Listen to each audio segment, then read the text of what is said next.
अस्सलामुअलैकुम, हाय and hello. तमाम जागती आंखों, सुनते कानों और मुस्कुराते चेहरों को एन स्पोर्ट्स पल्स में खुश आमदीद कहती हूँ। और जनाब, कैसे हैं आप सब? क्या हाल है वाल हैं हमारे सबके सब व्यूअर्स के?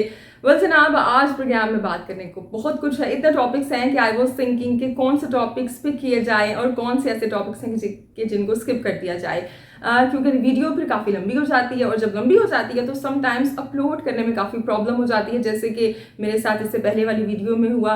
वो जो वीडियो है मैंने कल इंडिया वर्सेस साउथ अफ्रीका के मैच से काफ़ी पहले रिकॉर्ड कर ली थी, लेकिन जब उसको अपलोड करने के लिए हम गए सो नेट के इश्यूज आ रहे थे और काफ़ी टाइम लग गया। हत्ता कि जब मैच खत्म हो गया मैंने देख लिया, उसके बाद वो जाके कहीं अपलोड हुई है कि जिसकी वजह से फिर मुझे उसे एडिट करना पड़ा थोड़ा सा। वो जो कुछ ऐसे पार्ट्स थे, कुछ ऐसी डिस्कशन थी जो आपसे की थी मैच से पहले, जो कि इररेलेवेंट हो गई थी, फिर उसको जनाब मैंने एडिट कर दिया। तो जी, आज हम उसी मैच पे बात करेंगे जिसे हमने इंजॉय किया और एक बारिश से मुतासिरा मैच था, लेकिन ये अच्छी बात हुई कि मैच खेला गया और उसका रिजल्ट भी आया। सो जी, इस मैच के हवाले से बात करेंगे और इंडिया में क्या बातें चल रही हैं कि किसकी वापसी हो रही है T20 में। पहले रोहित का नाम हम सुन रहे थे, कोहली का भी नाम सुन रहे थे, लेकिन अब और कौन सा तीसरा नाम है जिसके बारे में कहा जा रहा है कि ये भी T20 वर्ल्ड कप खेल सकते हैं। सो जी, ये कौन सा नाम है, इस हवाले से आपसे बात करेंगे। और पाकिस्तान और ऑस्ट्रेलिया का मच अवेटेड पर्थ का मैच, पहला टेस्ट मैच कुछ घंटों बाद शुरू होने वाला है। दोनों टीमों की स्क्वाड ऑफ कोर्स सामने आ चुकी है, उस पर आपसे डिस्कशन रहेगी। खासतौर पर पाकिस्तान की स्क्वाड की मैं बात करूं तो उसे देखकर आई एम रियली डिसअपॉइंटेड। वही बात है कि चेहरे बदल जाते हैं लेकिन आपके जो सोचने का अंदाज है वो नहीं बदलता, और जब तक आपके सोचने का अंदाज नहीं बदलेगा तो फिर चेहरे बदलने का भी कोई फ़ायदा नहीं है। इस हवाले से बात करेंगे कि ऐसी क्या बात है कि मैं इस स्क्वाड से बिल्कुल भी खुश नहीं हूँ, बल्कि मुझे ऐसे लग रहा है कि आप ड्रॉ तो भूल जाएं इस अप्रोच के साथ, इस स्क्वाड के साथ। जीतना तो फिर बिल्कुल ये एक उस पर बात करना भी फजूल है, तो ये मतलब आप ड्रॉ भी भूल जाएं। जो पर्थ का जो रिजल्ट है मेरे ख्याल से मैच शुरू होने से पहले आप और हम सब जानते हैं, लेकिन कम से कम मैं जो एक कॉम्पेटिटिव अप्रोच, एक वो जो लड़ने की एक जो स्पिरिट अपनी टीम की जानिब से एक्सपेक्ट करती थी, कम से कम स्क्वाड देख के तो ऐसा कुछ लग नहीं रहा। तो स्क्वाड पे बात करेंगे। और जी, पहले बल्ले पे लगा स्टिकर और अब कुछ सेंटेंस सामने आया है। कैसे सामने आया है जी? उस्मान ख्वाजा ने अपने स्टिकर्स पे लिखा हुआ है। क्या लिखा हुआ है उस पर हम बात करेंगे, क्योंकि अगर हमने आजम खान के बैट के स्टिकर पर बात की थी तो अगर इस पर बात ना करें तो भाई ये तो फिर कोई इक्वालिटी नहीं है ना। सो उस पर भी बात करेंगे कि ये उन्होंने क्यों लिखा है, और अगर लिखा है तो क्या ये सही है, और ये क्या हम ऑन फील्ड भी मैच में देखेंगे उनके स्नीकर्स पर। इस हवाले से जनाब आपसे बात होगी। और अंडर 19 का एशिया कप बड़ा अच्छा जा रहा है। पाकिस्तान ने इंडिया के बाद जनाब पहले नेपाल फिर इंडिया और अब अफगानिस्तान को भी हरा दिया और बड़े मार्जिन से हरा दिया। बड़ी अच्छी परफॉर्मेंसेस सामने आ रही हैं। सबसे अच्छी बात यह है कि टीम बड़े अच्छे कॉम्बिनेशन के साथ खेल रही है और खुशी हो रही है जनाब बैटिंग को देख के कि हमारी बैटिंग भी इतना अच्छा खेल सकती है। और ख़ासतौर पर जो इतने यंग बच्चे हैं वो बड़ी अच्छी अप्रोच के साथ 50 ओवर्स का ये जो टूर्नामेंट है खेल रहे हैं। और लगता कुछ ऐसा है कि इंडिया और पाकिस्तान की अंडर 19 का दोबारा टाकरा होने वाला है क्या फाइनल में? तो क्या इंडिया अपना बदला ले पाएगा या फिर पाकिस्तान की टीम ये मैदान मार लेगी? इस हवाले से कुछ बात करेंगे जी। और जो जो याद हमें आती जाएगी बात, जो जो टॉपिक हमें जहन में आता जाएगा, रेलिवेंट करता जाएगा किसी भी टॉपिक से, उस पर बात हम करते जाएंगे। और जी, एक और बात, वेस्ट इंडीज़ जो है वो फुल स्पिरिट के साथ वापस आ चुकी है। पहले इंग्लैंड को हराई ODI सीरीज और अब T20 मैच भी पहला हरा दिया। आंद्रे रसल का हुआ कम बैक और अपने कम बैक में 2 दफ़ा के ICC tournament winner Andre Russell ने बड़ी ज़बरदस्त परफॉर्मेंस दिखाई और प्लेयर ऑफ द मैच भी रहे और वेस्ट इंडीज़ ने ये T20 मैच भी जीत लिया। तो आइए जी प्रोग्राम का आगाज़ करते हैं। और प्रोग्राम का आगाज़ करते हैं सबसे पहले इंडिया वर्सेस साउथ अफ्रीका के मैच पर बात करके। अच्छा जी, इस मैच की बात करें तो रिजल्ट हम सबके सामने है और इस पर काफ़ी बातें भी हो रही हैं। स्काई को क्रिटिसाइज़ भी किया जा रहा है कि ऐसा लगता है कि उन्होंने अपनी जो बॉलिंग का ऑप्शंस हैं उनको सही से एक्सप्लोर नहीं किया, उसको सही से नॉट एक्सप्लोर, सही से यूज़ नहीं किया है। सो जनाब, इसके अगर मैं मैच की बात करूँ तो सबसे पहले तो मैं इस रिजल्ट से भी पहले जो साउथ अफ्रीका का बोर्ड है उनकी मैच प्रिपरेशन के हवाले से बात करना चाहूँगी। लाइक उनकी जो एक जो प्लानिंग होती है बोर्ड की, कि आपको पता है कि बारिशें होंगी या बारिशें हो रही हैं, तो फिर फील्ड को उस तरह से कवर क्यों नहीं किया जाता है। हमने इससे पहले मैच में देखा कि तब भी वो एक मिसमैनेजमेंट की वजह से जो फील्ड थी वो वेट थी, वेट आउट फील्ड की वजह से पहला T20 नहीं हो सका था। और T20 वर्ल्ड कप से पहले एक एक मैच बड़ा ही कीमती है। और जो दूसरा हुआ उसके अंदर भी जो कि हमने देखा कि पहले जो इनिंग थी उसके अंदर उसमें 3 बॉल्स नहीं हो सकी। हालांकि मुझे हंसी आ रही थी कि जो कोर्टसी हैं उन्होंने बड़ी फील्ड सेट कर ली थी यहाँ पे वहाँ पे कि अब जो 2 विकेटें लेने के बाद ना तीसरी विकेट भी वो शायद निकाल लेंगे, लेकिन वो मैच ही रोकना पड़ गया बारिश की वजह से। सो 19.3 ओवर्स का मैच हुआ। इंडिया ने का पहली इनिंग हुई, इंडिया ने बड़ी अच्छी उसके अंदर कम बैक किया, दिखाया कि अगर शुरू में विकेट गिर भी जाएं, पावर प्ले के अंदर अगर आपके विकेट्स गिर भी जाएं तो कम बैक किस तरह से करते हैं। स्काई ने बड़ी अच्छी बैटिंग की और रिंकू सिंह ने क्या ज़बरदस्त बैटिंग की। बड़ा ही अच्छा इंडिया का टैलेंट है ये। और इन्होंने वो जो एक मेरे ख्याल से जब ये 18 रन इनके थे और 27 बॉल्स खेली थी, तो ये आउट हो गए थे। लेकिन फिर जब वो रिव्यू लिया तो बचत हो गई और फिर उसके बाद नॉट आउट गए रिंकू सिंह। बड़े अच्छे से मैच को फिनिश किया। बस मुझे ऐसे लगता है कि वो जो जडेजा ने वो जो 19 रन बनाए या कुछ इस तरह के, मेरे ख्याल से 14 बॉल्स को 19 रन बनाए, इसी तरह कुछ करके, सो वो अगर उन बॉल्स को जडेजा के बजाय अगर वो कोशिश करते कि रिंकू सिंह को वहाँ पे खिलाने की कोशिश करते, क्योंकि वो जिस फॉर्म में थे, वो जिस तरह से भाई मार रहे थे ना, देखे बगैर भाई बंदे ने शीशे तोड़ दिए इससे बड़ी क्या बात होगी। सो मेरे ख्याल से उनको अगर मौका दिया जाता, ये होती है गेम अवेयरनेस। और अगर आप सीनियर प्लेयर हो, आप सामने हो, तो मेरे ख्याल से ये अगर वो रिंकू सिंह शॉट्स खेलते, वो बॉल्स खेलते, तो बड़ी अच्छी शॉट्स भी हम देखते और जो रन्स हैं वो भी 200 क्रॉस कर सकते थे। लेकिन जनाब बहरहाल जब हम बॉलिंग की बात करते हैं, सो बॉलिंग के अंदर इंडिया के जो बॉलर्स हैं वो काफ़ी स्ट्रगल करते हुए दिखाई दिए। क्यों दिखाई दिए? उसकी एक बहुत बड़ी वजह कंडीशन है कि जिसकी अब मैं बात करना चाहती हूँ। अगर हम इन कंडीशंस की बात करें तो ऑफ कोर्स साउथ अफ्रीका की टीम है, उसको पता था होम टीम है, क्या कंडीशंस होंगी, बारिश के बाद क्या सूरत हाल होगी। टॉस जीती और टॉस जीत कर उन्होंने पहले फील्डिंग का फैसला किया। लेकिन जब हमने देखा कि बारिश हुई और इंडिया की टीम वापस आई तो उन्हें काफ़ी प्रॉब्लम हो रही थी। तिलक वर्मा ने अपनी बाद में जो पोस्ट मैच प्रेस कॉन्फ्रेंस है उसमें भी कहा कि बॉलर्स को वेट आउटफील्ड की वजह से लाइन एंड लेंथ को ढूंढने में बहुत प्रॉब्लम हो रही थी। हत्ता कि मैं देख रही थी वो जो मुकेश हैं या अर्शदीप है, वो बेचारे अपने देवर just pulling their socks up. जो फील्ड है वो बहुत ज़्यादा गीली हुई थी। यहाँ पे देखें श्रीलंकन जो बोर्ड है ना, उनकी तारीफ बनती है। हमने एशिया का वहाँ पे देखा था किस तरह से इससे ज़्यादा बारिश हुई है। हत्ता कि जो पाकिस्तान इंडिया का मैच था उसमें तो पूरे एक दिन के बाद मैच शुरू हुआ था बारिश की वजह से। लेकिन जब वापस आए तो बिल्कुल एक क्लीन हमें और काफ़ी हद तक ड्राई फील्ड देखने को मिली। क्योंकि वहाँ पे पूरी जो, अगर मैं श्रीलंका की बात करूँ, हालांकि हम ऑस्ट्रेलिया को देखें या इंग्लैंड को देखें या इंडिया को देखें या साउथ अफ्रीका को देखें, ये कहीं ज़्यादा बेहतर बोर्ड्स हैं श्रीलंका के मुकाबले में। पैसा भी इनके पास ज़्यादा है, लेकिन कहीं भी ऐसा नहीं होता। वहीं श्रीलंका में ऐसा होता है कि वो सिर्फ पिच को कवर नहीं करते, वो पूरी जो ग्राउंड होती है उसको कवर कर देते हैं। इसी वजह से एशिया कप के मैचेस बारिश की वजह से मुतासिर भी नहीं हुए और कोई इंजरीज भी नहीं आई। जब आप इतनी ज़्यादा, अच्छा चले मैच को तो हम साइड पर रखें, लेकिन जब आप इन कंडीशंस के अंदर अपने बॉलर से बॉलिंग करवा रहे हैं तो इंजरीज के कितने ज़्यादा चांसेस हो जाते हैं। तो यहाँ पे साउथ अफ्रीका का जो बोर्ड है उनको सोचना चाहिए है कि जब आपको पता है कि वर्ल्ड कप होने वाला है और ये सीरीज़ आप पहले से प्लान थी, तो कुछ ना कुछ तैयारी होनी चाहिए, ग्राउंड को पूरे से कवर करें ताकि मैच भी जो व्यूअर्स एंजॉय करें, टीम्स खेल सकें, एक्सपीरियंस हासिल कर सकें और इंजरीज के इशू भी ना आए। खैर जी, स्काई की बात करें तो स्काई से बस ये है कि जो सब बात कर रहे हैं मैं भी वही कहूँगी कि मुझे बाबर आजम की झलक उनमें दिखाई दी कि 5 बॉलिंग ऑप्शंस ही उन्होंने यूज़ की I don't know Tilak Varma को क्यों यूज़ नहीं किया गया, वो डोमेस्टिक के बड़े अच्छे से बॉलर हैं। सो अगर मज़ीद यहाँ पे कुछ अगर बिश्नोई होते हैं मेरे ख्याल से तो कुछ चेंज हो जाता। बाज़ लोग ईशान किशन के ना खेलने पे क्रिटिसाइज़ कर रहे हैं, तो मेरे ख्याल से इंडियन मैनेजमेंट का वही फंडा है कि नए टैलेंट को मौका दें, क्योंकि पुराने को तो हम पहले से हमने वो देखा है, हमें पता है ईशान किशन कैसा खेलते हैं। लेकिन अगर हम जतीश शर्मा की बात करें, उनके लिए कल का मैच बड़ा इंपॉर्टेंट था। मेरे ख्याल से आगे भी वो T20 खेलेंगे। यही वो बात है जो हम फ़खर जमान के लिए कहते हैं कि भाई फ़खर जमान को हमने खेलते हुए देखा है, हमें पता है वो कैसा खेलते हैं। He don't have to prove anything.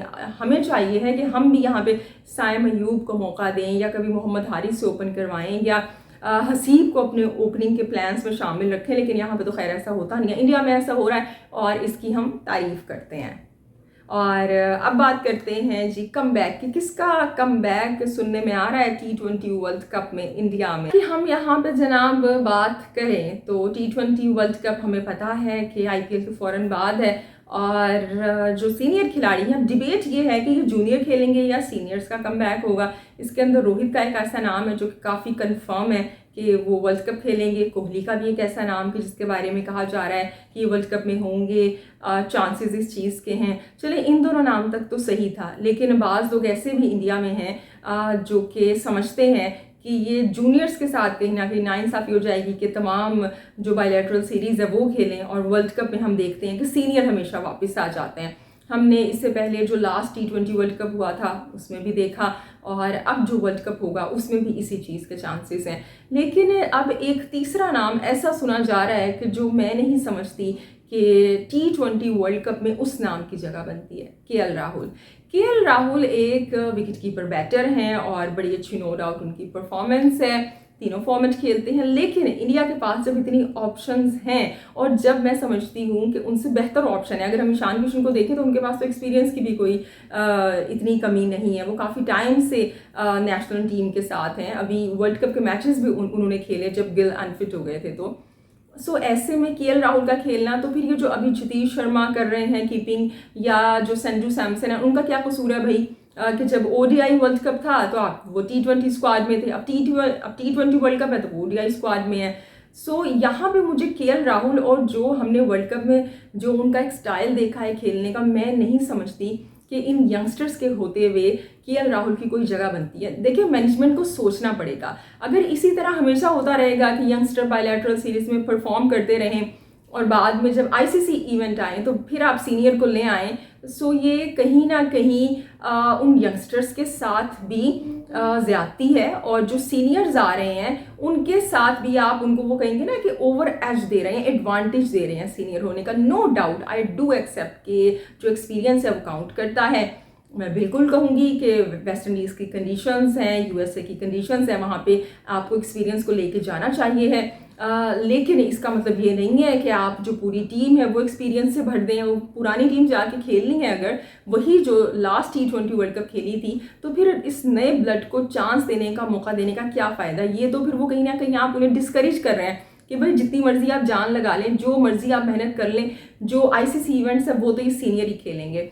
और सपोज वैसे तो IPL के बाद है, तो मुझे वैसे ही डर है कि पता नहीं क्या होगा, क्योंकि IPL जो है ना वो कहीं ना कहीं अब ICC इवेंट्स को थ्रेट करना शुरू कर दिया। ये तीसरा इवेंट है कि जिसके बाद ICC इवेंट है कि जो IPL के फ़ौरन बाद होगा। जो 2 इससे पहले हुए उस पर हमने कल भी बात की और नतीजे भी हम जानते हैं। सो ऐसे में अगर फिर से वही सीनियर खेलेंगे तो मेरे ख्याल से अगर खुदा ना खास्ता इंडिया की वैसी रिजल्ट नहीं आते हैं तो ये हीरो ज़ीरो भी बन सकते हैं, कि जो लेजेंड्स हैं कि जिनको आज हम बड़ी मोहब्बत से देखते हैं, क्योंकि ऑफ कोर्स अवाम है, चाहते तो वो ट्रॉफी जीतना है ना। कोहली जितना मर्जी अच्छा मर्जी लगे, लेकिन अल्टीमेटली वी वांट कि भाई अगर इंडिया अच्छा परफॉर्म कर रहा है तो ट्रॉफी भी घर लेके आए ICC की। तो अगर आई डोंट नो कि वाई इंडियन मैनेजमेंट, BCCI जो कि इतने ब्रेव डिसीजंस लेते हैं, जब ICC टूर्नामेंट्स की बात आती है तो वो क्यों इतने कन्वेंशनल अपनी ऑप्शंस की जानिब जाते हैं। सो कोई बात नहीं, अगर आप देखें, अगर यंगस्टर्स हार भी जाएंगे, वर्ल्ड कप नहीं भी जीत पाएंगे, तो लोगों को ये तो होगा कि चलें ठीक है, आपने यंगस्टर्स को चांस दिया, कोई बात नहीं, नेक्स्ट टाइम हम जीत जाएंगे।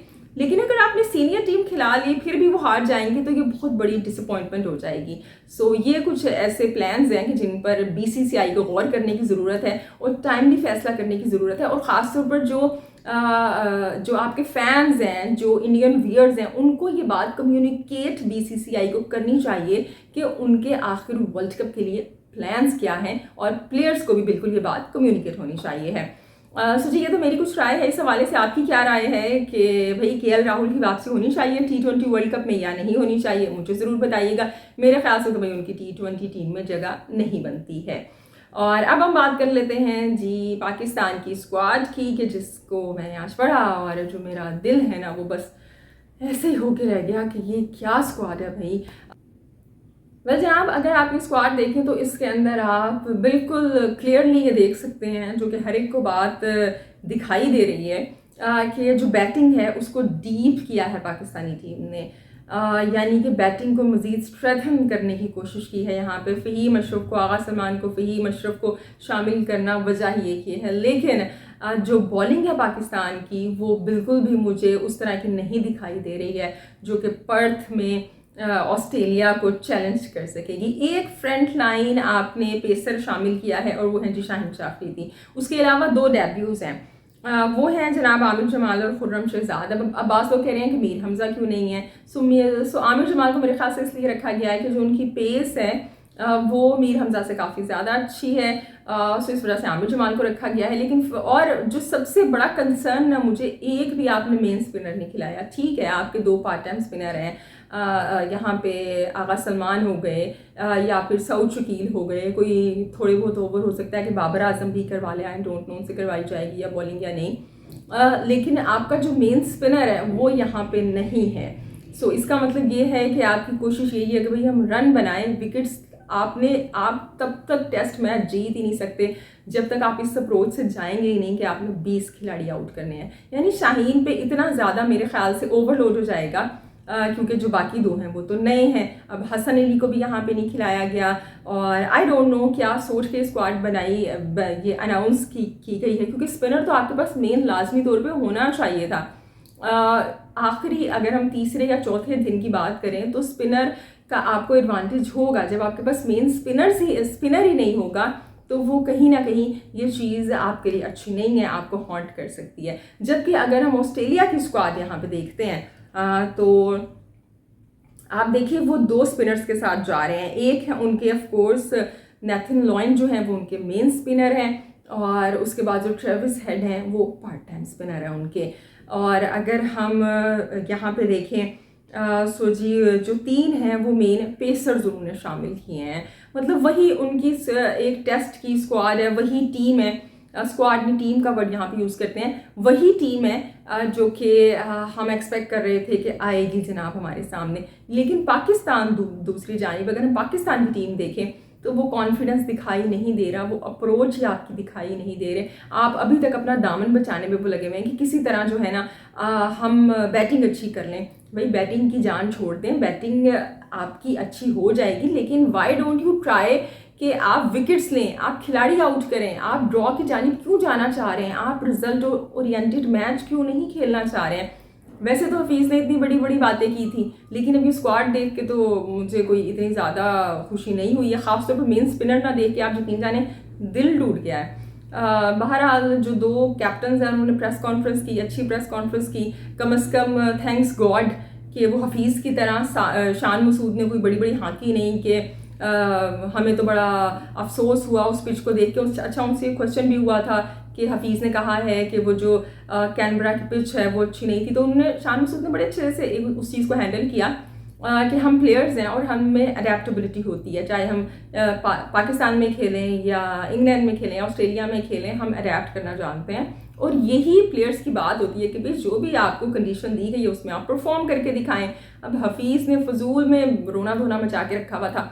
और इसके अलावा उस्मान ख्वाजा का भी क्वेश्चन उनसे हुआ था कि जिसको ऑफ कोर्स वही जवाब दिया शान मसूद ने, जो कि बनता था एक पॉलिटिकल आंसर कि भाई हमने तो भी अभी ये न्यूज़ पढ़ी है और इसके ऊपर जो भी स्टांस है हमारी अभी टीम में बात नहीं हुई है, फिर जब बात होगी तो हम कुछ कहेंगे। अभी तो ये भाई उन्होंने कहा कि ये तो भाई ऑस्ट्रेलियन बोर्ड का और उस्मान ख्वाजा का मामला है, खुद ही आप इसको हल करते फिरो, खुद ही झेलते फिरो। लेकिन हम यहाँ पे ज़रूर बात करेंगे उस्मान ख्वाजा के इस एक्ट की। इससे पहले हमने देखा था कि आज़म खान ने एक स्टिकर लगाया था कि जिस पर हमने प्रोग्राम में डिस्कस भी किया था पैलेस्टाइन का। अब उस्मान ख्वाजा ने अपने जो स्टिकर्स हैं उस पर लिखा है ऑल लाइव्स आर इक्वल। सो इसके ऊपर आज जैसे कि मैंने कहा शान मसूद से भी क्वेश्चन हुआ और कुछ लोगों ने इस चीज़ को नापसंद भी किया है। कुछ लोगों का ये भी कहना है कि भाई ये जो पॉलिटिक्स है और जो पर्सनल ओपिनियंस हैं इनको आप प्ले ग्राउंड से दूर रखें। और इस हवाले से अब जो उस्मान ख्वाजा हैं उनकी एक वीडियो भी सामने आ गई है कि जिस पर उन्होंने डिफेंड किया है अपने ओपिनियन को। ही सेड भाई कि मैंने जो लिखा है ये एक ह्यूमैनिटेरियन मैसेज है कि all lives are equal, all lives are valuable. And he said, जो कि बिल्कुल उनके एक वो जो उन्होंने सेंटेंस लिखा है उससे भी पता चल रहा है कि भाई हर लाइफ इक्वल है, चाहे वो किसी हिंदू की है, चाहे वो किसी मुस्लिम की है या जूइश की है या क्रिश्चियन की है या बुद्धिस्ट की है, तमाम लाइव्स आर इक्वल। सो उन्होंने कहा है कि आईसीसी ने मुझे कहा है कि ये जो आपने शूज़ हैं ये ग्राउंड में नहीं पहनने हैं, बट साथ उन्होंने ये भी कहा कि ये मेरा अपना ओपिनियन है और जो इनोसेंट लोगों के साथ फ़लस्तीन में हो रहा है या गज़ा में हो रहा है, ख़ास तौर पर देखिए जो बच्चों की वीडियो सामने आ रही है ना, क्योंकि जो इनोसेंट बच्चे होते हैं चाहे वो आपके हैं, चाहे वो हमारे हैं, चाहे वो दुनिया में किसी के हैं, the kids the children are all equal, उनके लिए खुद ब खुद मोहब्बत आ जाती है। सो ही सेड कि मेरी 2 बेटियां हैं और ये किसी के इख्तियार में नहीं है कि कहाँ पर वो पैदा हुआ है।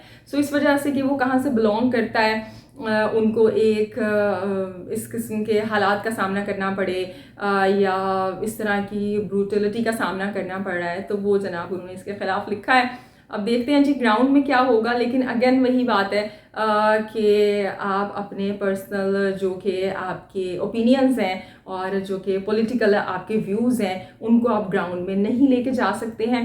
लेकिन यहाँ पे उन्होंने एक ह्यूमैनिटेरियन सेंटेंस लिखा है जिसको आप और हम जानते हैं कि ये किससे रिलेट कर रहा है, लेकिन वहाँ पे फ़लस्तीन का कोई झंडा नहीं लगा हुआ है, कुछ नहीं हुआ हुआ है। अब देखते हैं कि उस्मान ख्वाजा वो स्पीकर्स पहनते हैं या नहीं पहनते हैं। लेकिन देखिए जहाँ पर जो भी गलत हो उसको हम कंडेम करते हैं, चाहे वो मुसलमानों के ख़िलाफ़ हो रहा है, चाहे वो हिंदुओं के ख़िलाफ़ हो रहा है, चाहे वो क्रिश्चियंस के ख़िलाफ़ हो रहा है, क्योंकि ये मेरा अपना पर्सनल मानना है कि सबसे पहले हम इंसान हैं और बीइंग अ ह्यूमन हमें ये बिल्कुल सोचना चाहिए है, हमें ये बिल्कुल फैसला करना चाहिए है कि क्या सही है क्या गलत है। जो खून है वो रेड ही है, जो ब्लड का कलर है वो रेड है, चाहे वो आपका है, चाहे वो मेरा है, चाहे वो किसी हिंदू का है, चाहे वो किसी क्रिश्चियन का है। सो आई विश कि हम एक दूसरे के जो राइट्स हैं उनकी केयर करें और प्यार मोहब्बत से इस दुनिया में रहें और एक दूसरे के जो हकूक़ हैं उन्हें पामाल ना करें। तो जी उस्मान ख्वाजा का बहरहाल व्यू है। अब देखते हैं कि अब जो पर्थ का मैच है उसमें क्या होगा। और जी अब हमारा प्रोग्राम का वक्त ख़त्म हुआ चाहता है। अच्छा, मुझे कुछ प्राइवेट में मैसेज आए, कुछ आप लोगों ने जो मेरी वीडियो अपलोड की थी उस पर भी कुछ लोगों ने कमेंट किया कि यानी आप बहुत ज़्यादा बोल रही हैं या बहुत ज़्यादा ब्लंट बोल देती हैं। इवन दो हमारे व्यूअर्स हैं कि जिन्होंने लिखा, नाम मैं भूल गई हूँ, बैड मेमोरी एंड कि लिखा था कि है ना आपको डरनी क्या लगता है और प्लेयर से क्या डरनी है आपको लगता है, बहुत ज़्यादा आप खुल के बोल रही हैं। किसी ने कहा कि भाई क्या आपको पता नहीं आपको आगे नहीं बढ़ना है क्या, जो आप इतना खुल के बोल रही हैं आपके लिए आगे जाके परेशानियाँ हो सकती हैं। तो जनाब मैं इतना ही कहूँगी कि मैंने अपनी लाइफ में ये सीखा है और हमेशा यही किया है कि आपके जो ओपिनियंस हैं उनके रिगार्डिंगली आपको बड़ा क्लियर होना चाहिए है और जो सच है हमेशा उसका साथ देना चाहिए है। आप में इतनी हिम्मत होनी चाहिए है कि आप सही को सही और गलत को गलत कह सको और सबके सामने कह सको। और यही जनाब हमारा तरीक़ाकार है, जब आप लोगों से बात होती है, वीडियोज़ होती है, उसमें भी इसी चीज़ को मैं फॉलो करती हूँ। और बस इतना मैं कहूँगी जाते जाते कि जनाब एक वो इंडियन डायलॉग है ना बड़ा मज़े का कि प्यार से डर नहीं लगता साहब, पता नहीं मार से लगता है कि थप्पड़ से लगता है, इसी किस्म का कोई डायलॉग है इंडिया का बड़ा मशहूर। तो मैं इतना कहूँगी कि भाई ओल जो पुराने प्लेयर्स हैं उनसे डर नहीं लगता साहब, बस हमें काले शीशों वाली वीगो गाड़ी से डर लगता है, अब तो पिंडी से भी डर लगना शुरू हो गया वैसे हमें। चलिए जी, अब बात अगर निकलेगी तो फिर दूर तलक जाएगी। और ये था आज का प्रोग्राम, आप लोगों से मुलाकात होती है, बड़ा अच्छा लगता है। और जी अपना ढेर सारा ख्याल रखिएगा, हंसते मुस्कुराते रहिएगा, क्योंकि आप मुस्कुराते हुए बहुत अच्छे लगते हैं। कि आपसे कल मुलाकात, अल्लाह निगहबान है।